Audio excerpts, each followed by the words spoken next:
आज हम लोग इस क्लास में साइंस यानी विज्ञान के वैसे क्वेश्चन को देखने वाले हैं जो कि आपके सेंटर ऑफ एग्जामिनेशन में आने वाला है, जो कि अभी चल रहा है एग्जामिनेशन से पहले हम आपको साइंस के यहाँ पे जो भी ऑब्जेक्टिव क्वेश्चन है सबको बताने वाले हैं। तो वैसे स्टूडेंट जो 2022 में एग्जाम देंगे उनके लिए काफ़ी महत्वपूर्ण है, उन्हीं का सेंटर ऑफ एग्जामिनेशन का क्वेश्चन है।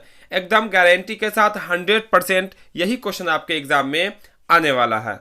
तो चलिए हम लोग क्लास को शुरू कर लेते हैं। उससे पहले जल्दी से सब दोस्तों के साथ भी शेयर कर देंगे ताकि आपके साथ साथ आपके जो दोस्त होंगे वो भी इसका फ़ायदा उठा सकेंगे। आप लोग इस क्वेश्चन को नोट कर लेंगे या याद कर लेंगे ताकि होने वाले एग्जाम में बिल्कुल आसानी से आप हर एक क्वेश्चन का आंसर कर सकेंगे। तो चलिए हम लोग आगे बढ़ते हैं और देखते हैं क्वेश्चन। तो उससे पहले यदि कोई चैनल पर नए हो तो चैनल को सब्सक्राइब करके बेल आइकन जरूर दबा लेंगे ताकि यहाँ पे आप ऐसा ही क्लास हमेशा आती रहेगी तो उसका नोटिफिकेशन आपको मिलता रहे।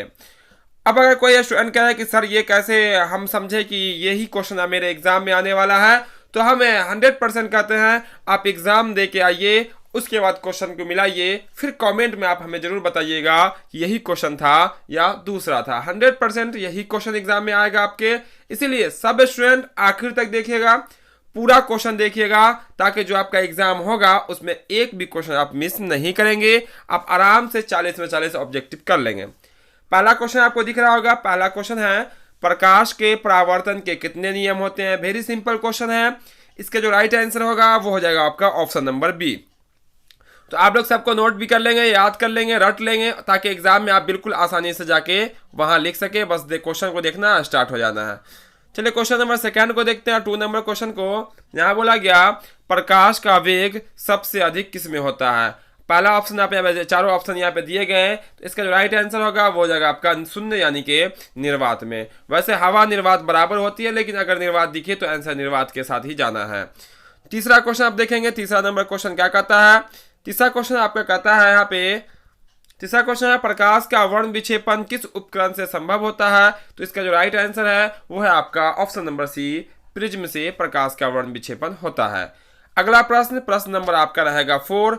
चौथा नंबर प्रश्न में कहता है आपका मानव नेत्र के लिए स्पष्ट दृष्टि की न्यूनतम दूरी कितनी होती है। तो वो जो होती है, इसका जो राइट आंसर होगा वो हो जाएगा आपका ऑप्शन नंबर ए, 25 सेंटीमीटर। अगला प्रश्न, प्रश्न नंबर आपका होगा 5।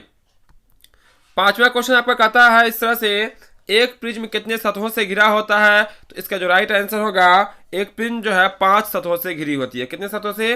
5 सतहों से प्रिज्म घिरी होती है। ऑप्शन नंबर ए इसका राइट आंसर होगा। अगला प्रश्न, प्रश्न नंबर होगा आपका 6 नंबर प्रश्न में क्या कहता है उसको देख लेते हैं। तो छठा नंबर क्वेश्चन आपका है किस दर्पण में हमेशा वस्तु से छोटा प्रतिबिंब बनता है। तो इसका जो राइट आंसर होगा वो हो जाएगा आपका उत्तल दर्पण, है ना। उत्तल दर्पण से हमेशा वस्तु से छोटा प्रतिबिंब बनता है। तो एग्जाम में आपका यही क्वेश्चन आएगा, बस आप इसको पूरा आखिर तक देखिएगा। आपको 40 क्वेश्चन वहां सॉल्व करने होंगे, बस देखना है और स्टार्ट हो जाना है। बहुत ही सिंपल तरीके से सब क्वेश्चन को आप बना लीजिएगा। आपको वैसा जरूरत लगे कि नोट भी करना है तो नोट भी कर लेंगे बाद में, यहाँ पे आप इसको देखते चलिए। 7वां क्वेश्चन को देखते हैं। 7वां नंबर क्वेश्चन कहता है एक विभव है, बताना है कौन सी राशि है। तो इसका जो राइट आंसर होगा वो हो जाएगा आपका ऑप्शन नंबर ए, अदिश राशि। कौन सी राशि है? अदिश राशि है। अगला प्रश्न, प्रश्न नंबर आपका 8। 8वां प्रश्न है साइड मिरर के रूप में किसका उपयोग होता है गाड़ी के। इसका जो राइट आंसर होगा वो हो जाएगा आपका उत्तल दर्पण का। गाड़ी के साइड मिरर में कौन सा दर्पण? उत्तल दर्पण का उपयोग होता है। ऑप्शन नंबर ए हो जाएगा 8 का। अगला प्रश्न, प्रश्न नंबर होगा आपका 9। 9वां प्रश्न में कहता क्या है जब प्रकाश की किरणें हवा से कांच में प्रवेश करती है तो मुड़ जाती है। इसका जो राइट आंसर होगा ऑप्शन नंबर बी, अभिलंब के निकट। अभिलंब के निकट ये मुड़ जाती है। प्रकाश के अपवर्तन में पढ़ना है इसको। चलिए अगला प्रश्न, प्रश्न नंबर आपका यहाँ पे आपका 10।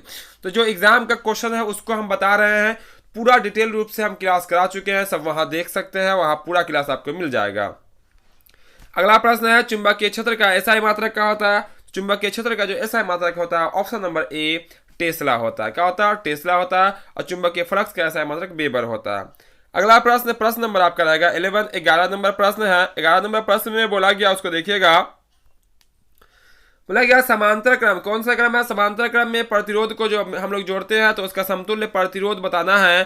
तो क्या होता है देखिएगा, इसका जो राइट आंसर होगा वो हो जाएगा आपका क्या यहाँ पे, तो यहाँ पे जो राइट आंसर होगा देखिए कैसे हम लोग करने वाले हैं उसको समझ लीजिएगा। 1/r होता है और फिर क्या होता है आपका R1 प्लस में 1/, क्या होता है R2 होता है, R1 R2 यहाँ होता है 1/, आपका R। जब इसका निकालिएगा एलसीएम तो आपका R1 इंटू में हो जाएगा यहाँ पे R2 और ऊपर हो जाएगा आपका R2 प्लस में हो जाएगा आपका क्या हो जाएगा यहाँ पे R1 हो जाएगा, है ना, R1 हो जाएगा। तो निकालिएगा इसका, तो राइट आंसर क्या निकलेगा देखिएगा, ऑप्शन नंबर आपको बी में दिख रहा होगा, वही इसका राइट आंसर होगा ऑप्शन नंबर बी। क्लियर? इतना एलसीएम ले लेना है गुना करके। तो यह 11 का हो गया। चलिए अगला प्रश्न देखते हैं, क्वेश्चन नंबर आपका देखेंगे 12वां प्रश्न देखेंगे। 12 में कहा गया यहाँ पे जूल प्रति कूलाम कहा जाता है, तो जूल प्रति कूलाम जो कहते हैं उसका जो राइट आंसर होगा ऑप्शन नंबर ए वोल्ट को। किसको कहते हैं? वोल्ट को कहते हैं। अगला प्रश्न, प्रश्न नंबर आपका होगा 13। जितने क्वेश्चन पूछे जाते हैं हम सब क्वेश्चन को बताएंगे, वहां आपको सिर्फ और सिर्फ 40 क्वेश्चन ही बनाना है एग्जाम में।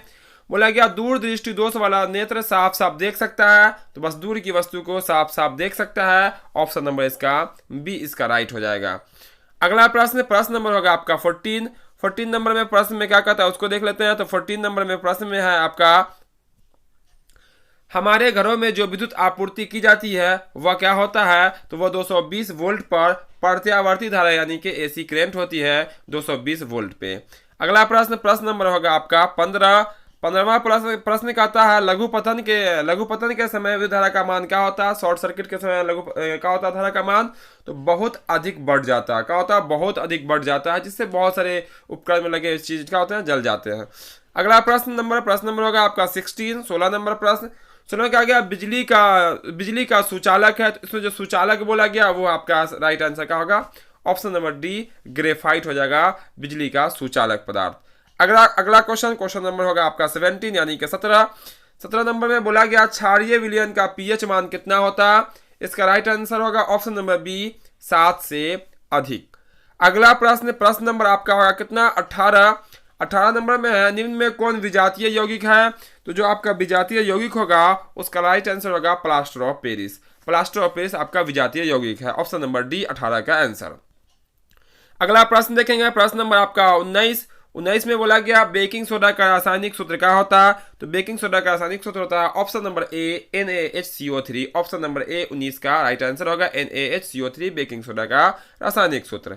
अगला प्रश्न नंबर आपका होगा 20 में बोला गया यहाँ पे निम्न में किस हाइड्रोजन में कार्बन परमाणु के बीच 3 आबंध होते हैं, तो इसका जो राइट आंसर होगा वो हो जाएगा आपका ऑप्शन नंबर सी C3H4 में 3 आबंध होते हैं। चलिए 20 का क्या होगा आंसर, सी हो जाएगा। अगला प्रश्न देखेंगे, प्रश्न नंबर आपका 21 प्रश्न। तो जो भी आपके एग्जाम में आने वाले क्वेश्चन हैं सब क्वेश्चन को हम यहाँ बता दे रहे हैं, अब यहाँ से आप रट लीजिए, नोट कर लीजिए और बिल्कुल आसानी से आप 40 में 40 करके आइए, क्योंकि यहाँ पे हम बहुत सारे क्वेश्चन बताएंगे। अगला क्वेश्चन है आपका CnH2n+2 किस का सामान्य सूत्र है, तो इसका जो राइट आंसर होगा वो हो जाएगा आपका एल्केन का। किसका है? एल्केन का सामान्य सूत्र है 21 का ए होगा। अगला प्रश्न नंबर आपका होगा 22 नंबर प्रश्न में कहता है कार्बनिक यौगिक में कार्बन की संयोजकता होती है, तो ये कितनी होती है ये बतानी है, ऑप्शन नंबर आपका सी में इसका राइट आंसर होगा 4, है ना। कार्बन की संयोजकता कितनी होती है? 4 होती है, 22 का हो जाएगा आपका ऑप्शन नंबर सी। अगला प्रश्न नंबर आपका 23 में कहता है आपका अम्लराज में HCl और NHO3 का अनुपात क्या होता है, तो इसका जो राइट आंसर होगा वो हो जाएगा आपका ऑप्शन नंबर ए 3:1। कितना होगा आपका? 3:1 इसका राइट आंसर होगा। अगला प्रश्न देख लेते हैं, प्रश्न नंबर आपका होगा 24 में कहता है प्रश्न इस तरह से हमारा शरीर पीएच मान के किस सीमा में सही तरीके से काम करता है, तो इसके जो राइट आंसर होगा वो हो जाएगा ऑप्शन नंबर सी 7 से 7.8 के बीच तक। अगला प्रश्न नंबर होगा आपका 25 में क्या कहता है उसको भी देख लेते हैं यहाँ पे। तो 25 नंबर प्रश्न में कहता है आपका कौन सी अधातु कमरे के ताप पर द्रव अवस्था में होती है, क्या अधातु है। सब क्वेश्चन हम आपको करा चुके हैं, पूरा ऑल टू ऑल क्वेश्चन जो भी एग्जाम में आपको दिख रहा है सब क्वेश्चन हम करा चुके हैं। जो नहीं देखेगा पीछे देखिएगा और मजबूती के साथ आपकी तैयारी कंप्लीट हो जाएगी। वैसे ही तो ये क्वेश्चन आपके एग्जाम में आ ही रहा है। यहाँ पे क्या होगा आपका सही आंसर, वो हो जाएगा आपका ऑप्शन नंबर ए ब्रोमीन आपका अधातु है, कमरे के तापमान पर द्रव अवस्था में होती है। अगला प्रश्न नंबर होगा आपका, प्रश्न नंबर आपका 28 में कहा गया यहाँ पे निम्न में कौन सा वैज्ञानिक ने तिर्यक नियम दिया था? तो इसका जो राइट आंसर होगा वो हो जाएगा आपका ऑप्शन नंबर डी, डोवरेनर, है ना। डोवरेनर ने ये दिया था आपका तिर्यक नियम। अगला प्रश्न नंबर आपका हो जाएगा यहाँ पर 29 में कहा गया आपका मेंडलीव की आवर्त सारणी में आवर्त की संख्या कितनी होती है? वेरी सिंपल क्वेश्चन है। इसका राइट आंसर क्या होगा? ऑप्शन नंबर बी, 8 होती है मेंडल की मेंडलीव आवर्त सारणी में आवर्तों की संख्या। अगला प्रश्न नंबर देखेंगे आपका यहाँ पे 30 नंबर 30 नंबर क्वेश्चन क्या आ गया? कोयला तथा पेट्रोलियम है, तो कोयला और पेट्रोलियम क्या है आपका? तो इसका जो राइट आंसर होगा वो हो जाएगा आपका ऑप्शन नंबर ए, जीवाश्म ईंधन। अगला प्रश्न नंबर आपका 31 नंबर देखेंगे। 31 नंबर में क्या कहता है? 31 नंबर प्रश्न कहता है आपका निम्न में कौन प्राकृतिक संसाधन है? वायु, जल, मृदा, इनमें सभी। तो प्राकृतिक संसाधन आपका कहा होगा इनमें सभी, ऑप्शन नंबर डी इसका राइट आंसर हो जाएगा। अब अगला प्रश्न नंबर आपका होगा 22 में कहा गया कैल्शियम की परमाणु संख्या कितनी होती है? तो 32 आपका क्वेश्चन है ना। 32 नंबर में कहा गया कैल्शियम की परमाणु संख्या कितनी होती है? तो इसका जो राइट आंसर होगा वो हो जाएगा आपका 20। कैल्शियम की परमाणु संख्या कितनी होती है? 20 होती है।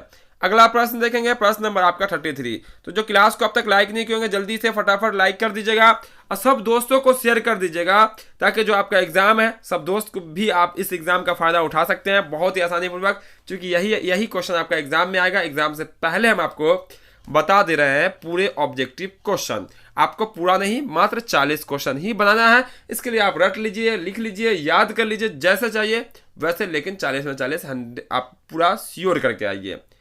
अगला प्रश्न देखते हैं यहाँ पे। अगला प्रश्न क्या आपका 33, सपोषी पोषण के लिए आवश्यक क्या है? यहाँ पे कहा होगा सपोषी के लिए चारों आपका जो है ना आवश्यक है, क्लोरोफिल, CO2, जल, सूर्य प्रकाश। आंसर का होगा आपका इनमें से सभी। तो 33 नंबर का ऑप्शन हो जाएगा डी, राइट आंसर हो जाएगा। अगला प्रश्न को देख लेते हैं। प्रश्न नंबर आपका 34 में कहा गया 34 नंबर प्रश्न कहता है निम्न में कौन एक अपघटक है? तो इसका जो राइट आंसर हो जाएगा 34 का वो हो जाएगा आपका बैक्टीरिया। क्या होगा इसका राइट आंसर? बैक्टीरिया हो जाएगा एक अपघटक।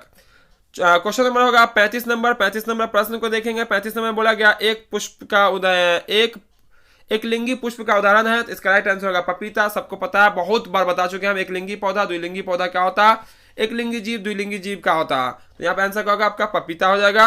अगला प्रश्न आपका है यहाँ पर 36 नंबर में कहा गया मेंडल ने अपने प्रयोग के लिए किस पौधे को चुना? सबको पता है कि मटर के पौधे को ही चुना था मेंडल ने अपने प्रयोग के लिए। ये भी आपका क्वेश्चन बिल्कुल आसान है, बहुत ही ईजी क्वेश्चन है। अगला प्रश्न देख लेते हैं। प्रश्न नंबर आपका 37 में कहा गया जीव जिस प्रक्रम द्वारा अपनी जनसंख्या में वृद्धि करता है, तो जनसंख्या में वृद्धि करता है उस प्रक्रम को क्या कहते हैं हम लोग? उसको कहते हैं जनन, है ना, जनन कहते हैं। तो यहाँ पे राइट आंसर क्या होगा 37 नंबर का वो हो जाएगा आपका ऑप्शन नंबर बी हो जाएगा। अगला प्रश्न देख लेते हैं। प्रश्न नंबर आपका होगा 38 नंबर क्वेश्चन में कहा गया नर युग्मक और मादा युग्मक के संलयन को क्या कहते हैं? मिलावट को क्या कहते हैं? तो इसका जो राइट आंसर होगा वो हो जाएगा आपका निषेचन, जिसको हम लोग फर्टिलाइजेशन कहते हैं। क्या बोलते हैं? फर्टिलाइजेशन यानी कि निषेचन कहते हैं, जो कि एम्पुला में होता है ना इसका ये। अगला प्रश्न देखते हैं। प्रश्न नंबर आपका 39 नंबर प्रश्न यहाँ होगा 39 में बोला गया स्त्री केसर का आधारीय भाग क्या कहलाता है? तो स्त्री केसर का आधारीय भाग क्या कहलाता है? तो ऑप्शन नंबर इसका हो जाएगा डी, अंडाशय। क्या कहलाता है वो? अंडाशय कहलाता है आधारीय भाग स्त्री का। चलिए अगला प्रश्न नंबर आपका होगा 40 नंबर प्रश्न को देख लेते हैं। 40वें नंबर प्रश्न में कहता है कौन सा रक्त समूह सभी समूहों को रक्त ले सकता है, दे नहीं सकता, ले सकता है? उसका राइट आंसर क्या होगा आपका ए बी सबसे ले सकता है, ओ सबको दे सकता है। याद रखिएगा। लेकिन यहाँ पे एग्जाम में आपसे ये पूछा जाएगा कौन सा रक्त समूह सभी समूहों में से रक्त ले सकता है? उसका राइट आंसर क्या होगा आपका ए हो जाएगा, यानी कि ए बी। देखिए 40 नंबर में ही पूछा जाएगा, ऐसा नहीं कि 39 से 41 से पूछेगा। जैसे हम आपको बता रहे हैं उसका नंबर भी वैसे ही रहेगा। अब आप पे डिपेंड करता है, आप जो जिस क्वेश्चन को चाहे बना सकते हैं। चलिए अगला प्रश्न देख लेते हैं। प्रश्न नंबर आपका रहेगा 41 यानी कि 41 नंबर प्रश्न में कहता है मेंडल का प्रथम नियम क्या है? तो मेंडल का जो प्रथम नियम है वो है आपका पृथक्करण का नियम। ऑप्शन नंबर बी इसका राइट आंसर हो जाएगा, पृथक्करण का नियम। अगला प्रश्न को देखते हैं। प्रश्न नंबर आपका होगा 42 42 नंबर प्रश्न। 42 नंबर में कहते हैं निम्न में से कौन सा पुनर्भद्र भवन का उदाहरण है? तो इसका जो राइट आंसर होगा वो हो जाएगा ऑप्शन नंबर बी, हाइड्रा। क्या हो जाएगा इसका राइट आंसर? बी हो जाएगा, हाइड्रा, यानी कि 42 का ऑप्शन नंबर बी इसका राइट आंसर होगा। अगला प्रश्न को देख लेते हैं। प्रश्न नंबर जो होगा वो आपका हो जाएगा 43 नंबर में प्रश्न में कहता है, यहाँ पे देखिएगा थोड़ा सा, यहाँ पे ध्यान से देख लीजिएगा। बोला गया गर्भपात की सुरक्षा अवधि कितनी है। गर्भपात या के लिए सुरक्षा अवधि जो है वो कब तक मानी गई है, तो इसका राइट आंसर होगा ऑप्शन नंबर बी, 6 महीने तक। कितना? 6 महीने तक आप गर्भपात को कराया जा सकता है, उसके बाद काफी वो डेंजरस हो सकता है। अगला प्रश्न देखते हैं। प्रश्न नंबर आपका रहेगा 44 में बोला गया भागते या दौड़ते समय कौन सा हार्मोन सक्रिय होता है, तो इसका जो राइट आंसर होगा वो हो जाएगा ऑप्शन नंबर सी, इंसुलिन। क्या हो जाएगा? इंसुलिन आपका सक्रिय हो जाता है भागते या दौड़ते समय। चलिए अगला प्रश्न देख लेते हैं। प्रश्न नंबर आपका रहेगा 45 में बोला गया मास्टर ग्रंथि किसे कहा जाता है, तो मास्टर ग्रंथि जो है प्यूटिटरी ग्रंथि को कहा जाता है, जो कि ऑप्शन नंबर आपका क्या है, बी में दिख रहा है। प्यूटिटरी ग्रंथि को ही मास्टर ग्रंथि या मास्टर ग्रंथि को ही प्यूटिटरी ग्रंथि कहते हैं। चलिए क्लियर है, तो देख लेते हैं अगला प्रश्न जो कि होगा आपका 46 नंबर। 46 में कहा गया पादप हार्मोन है, तो पादप हार्मोन पौधों में जो पाया जाने वाला हार्मोन है चारों ऑप्शन में से, उसका जो राइट आंसर होगा यानी कि 46 का जो राइट होगा वो हो जाएगा आपका ऑक्सिन। क्या हो जाएगा? ऑक्सिन इसका राइट आंसर हो जाएगा। अगला प्रश्न देख लेते हैं। प्रश्न नंबर आपका होगा 47। तो यहाँ पे हम लोग बहुत सारे क्वेश्चन को देखेंगे, तो यहाँ पे देखिएगा यहाँ पे ध्यान से, क्योंकि यही क्वेश्चन आपके कल होने वाले एग्जाम में आएंगे, यानी कि जब भी साइंस का एग्जाम होगा उसमें जरूर आएगा ये क्वेश्चन। तो ये बोला गया निम्न में से कौन सा एग्जाम लार में पाया जाता है, तो लार में जो एंजाइम पाया जाने वाला है उसका जो राइट आंसर होगा वो होगा आपका टाइलिन, यानी कि 47 का ऑप्शन नंबर बी इसका राइट आंसर होगा। चलिए देख लेते हैं आगे, और आगे है अगला क्वेश्चन आपका 48 में जो कहा गया वो है निम्न में कौन प्रभावी गुण है, तो इस प्रभावी गुण जो है वो आपका हो जाएगा लंबा। क्या हो जाएगा आपका? लंबा इसका प्रभावी गुण होता है, यानी कि राइट आंसर का होगा जेनेटिक्स। लंबाई क्या होती है? जेनेटिक्स होती है, और उसके माता पिता खूब लंबे होंगे तो उसके बच्चे भी क्या हो जाएंगे? लंबे हो जाएंगे। यही इसका राइट आंसर हो जाएगा। अगला प्रश्न देखते हैं। अगला प्रश्न यानी कि प्रश्न नंबर आपका रहेगा 49 में क्या कहता है उसको देख लेते हैं। 49 में है लेंस सूत्र। क्या लेंस सूत्र बता दिए हमें, तो कुछ नहीं है आपका, बहुत इजी क्वेश्चन है, बहुत ही सिंपल है। ऑप्शन नंबर बी इसका, सॉरी ऑप्शन नंबर बी नहीं, ऑप्शन नंबर सी। क्या? ऑप्शन नंबर सी इसका राइट आंसर होगा, क्योंकि फॉर्मूला जो होता है वो होता है 1/v होता है पहले, उसके बाद माइनस में 1/u होता है बराबर में 1/v। यहाँ पे कहा 1/v minus 1/u plus, option number C इसका राइट आंसर होगा। दर्पण का होता है प्लस वाला। चलिए अगला प्रश्न देख लेते हैं। प्रश्न नंबर आपका 50वां प्रश्न कहता है, यहाँ पे इस तरह से क्वेश्चन है, द्वि अवतल लेंस को कहा जाता है। देखिए ध्यान से, द्वि लगा हुआ है यहाँ पे, द्वि अवतल को अपसारी भी बोलते हैं, अभिसारी भी कहते हैं। यहाँ बोला गया दोनों प्रकार का लेंस, तो इसका जो राइट आंसर होगा दोनों प्रकार का लेंस इनमें से सभी, तो क्या होगा यहाँ पे इनमें से सभी हो जाएगा, क्योंकि द्वि अवतल को अपसारी बोलते हैं, अभिसारी बोलते हैं, दोनों प्रकार का लेंस भी बोलते हैं, और तो ऑप्शन में क्या दे रहा है? इनमें सभी, तो आंसर क्या हो जाएगा? इनमें सभी इसका राइट आंसर हो जाएगा 50 का डी। चलिए अगला प्रश्न देख लेते हैं। प्रश्न नंबर आपका 51 बोला गया लेंस की क्षमता उत्तल लेंस की क्षमता होती है, कैसी होती है? धनात्मक या ऋणात्मक बतानी है। बहुत इजी क्वेश्चन है, इसका राइट आंसर होगा धनात्मक। उत्तल लेंस की क्षमता धनात्मक और अवतल लेंस की क्षमता ऋणात्मक होती है। अगला प्रश्न नंबर आपका हो जाएगा 52। प्रश्न नंबर 52 में कहा गया अवतल प्रकाश के अपवर्तन के कितने नियम होते हैं। देखिए परावर्तन का नियम फर्स्ट ही क्वेश्चन पूछ लिया, अब 52 नंबर में फिर से फिजिक्स का क्वेश्चन रिपीट कर रहा है। प्रकाश के अपवर्तन के कितने नियम होते हैं, तो यहाँ भी 2 ही नियम होता है, प्रकाश का परावर्तन हो या अपवर्तन, नियम होते हैं 2। चलिए अगला प्रश्न देखते हैं। प्रश्न नंबर आपका होगा वो 53 में बोला गया किस रंग खतरे के सिग्नल के लिए उपयोग किया जाता है। बहुत इजी क्वेश्चन है, फिर से फिजिक्स का क्वेश्चन रिपीट हो रहा है। तो खतरे के रंग के लिए हम लोग लाल का उपयोग करते हैं, यहाँ पे ऑप्शन नंबर सी हो जाएगा 53 का राइट आंसर। और आगे देख लेते हैं अगला प्रश्न में कहा गया 54 नंबर में विद्युतमय तार सामान्यतः होता है, तो ये जो होता है वो इसका राइट आंसर होगा लाल रंग का। विद्युतमय मतलब गर्म तार आपका जो होता है वो किस रंग का लिया जाता है? लाल रंग का लिया जाता है, ये हो जाएगा इसका राइट आंसर।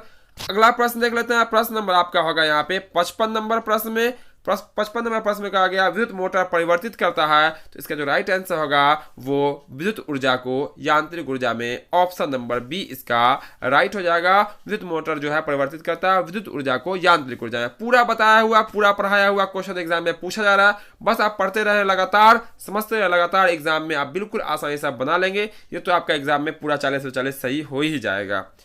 चलिए यहाँ पे देख लेते हैं अगला प्रश्न नंबर आपका रहेगा 56 में बोला गया किसी चालक का प्रतिरोध निर्भर करता है, तो चालक का प्रतिरोध किस पर निर्भर करता है ये बताना है हमें। तो चालक का जो प्रतिरोध निर्भर करता है वो सभी पे करता है, किस पे करता है? सभी पे करता है। चालक की लंबाई पे, चालक की प्रवृत्ति पे, चालक के अनुप्रस्थ काट के क्षेत्रफल पे भी, और इनमें सभी पे निर्भर करता है। ऑप्शन नंबर 56 का हो जाएगा डी। अगला प्रश्न नंबर आपका होगा 57 नंबर। 57 में कहा गया यहाँ पे एक कूलम आवेश कितने इलेक्ट्रॉन के बराबर होते हैं, तो इसका जो राइट आंसर होगा वो हो जाएगा आपका 6.25 × 10⁻18 इलेक्ट्रॉन के बराबर। अगला प्रश्न नंबर आपका 58 58 नंबर प्रश्न को देखते हैं। 58 नंबर प्रश्न में बोला गया कौन नाभिकीय विखंडन को नियंत्रित करने में प्रयुक्त होता है, तो इसका जो राइट आंसर हो जाएगा 58 का वो हो जाएगा आपका ऑप्शन नंबर सी कैडमियम का क्षार। क्या हो जाएगा ऑप्शन नंबर सी 58 का कैडमियम का क्षार। अगला प्रश्न देख लेते हैं। प्रश्न नंबर आपका रहेगा 59 नंबर। 59 नंबर में क्वेश्चन बोला गया किस देश को पवनों का शहर कहा जाता है, जो कि फिजिक्स का क्वेश्चन है, आखिरी चैप्टर का क्वेश्चन है। ये आपका डेनमार्क को, किसको, डेनमार्क को। भारत में जो है पवनों के उत्पादन में भारत 5वें नंबर पे आता है। कहा था पवन ऊर्जा में भारत 5वें नंबर पे, डेनमार्क पहले नंबर पे है। चलिए अगला प्रश्न देख लेते हैं। प्रश्न नंबर आपका रहेगा वो 60 नंबर। 60 नंबर को प्रश्न में बोला गया आपका अपघटन अभिक्रिया का उदाहरण है, तो इसका जो राइट आंसर होगा वो हो जाएगा आपका ऑप्शन नंबर ए 2KClO3 और रिएक्शन है आपका 2KCl + 3O2, यानी कि ऑप्शन नंबर ए इसका राइट आंसर होगा अपघटन अभिक्रिया का। अगला प्रश्न देख लेते हैं। प्रश्न नंबर आपका होगा 61। 61 में कहा गया क्लोरोफॉर्म का अणुसूत्र है, तो क्लोरोफॉर्म का जो अणुसूत्र होता है इसका जो राइट आंसर होगा वो जाएगा आपका ऑप्शन नंबर सी CHCl3। अगला प्रश्न नंबर आपका होगा 62, यानी कि 62 नंबर प्रश्न होगा। देखिए 62 नंबर प्रश्न में कहता है निम्नांकित में कौन लवण है, तो लवण तो सबको पता है, नमक को लवण कही जाती है। इसका जो राइट आंसर होगा NaCl। कहा जाएगा आपका NaCl हो जाएगा इसका राइट आंसर। उसके बाद देख लेते हैं अगला प्रश्न 63 नंबर। 63 नंबर प्रश्न में कहता है लोहे की परमाणु संख्या क्या है, तो लोहे की जो परमाणु संख्या होती है वो आपकी होती है 26, यानी कि ऑप्शन नंबर ए।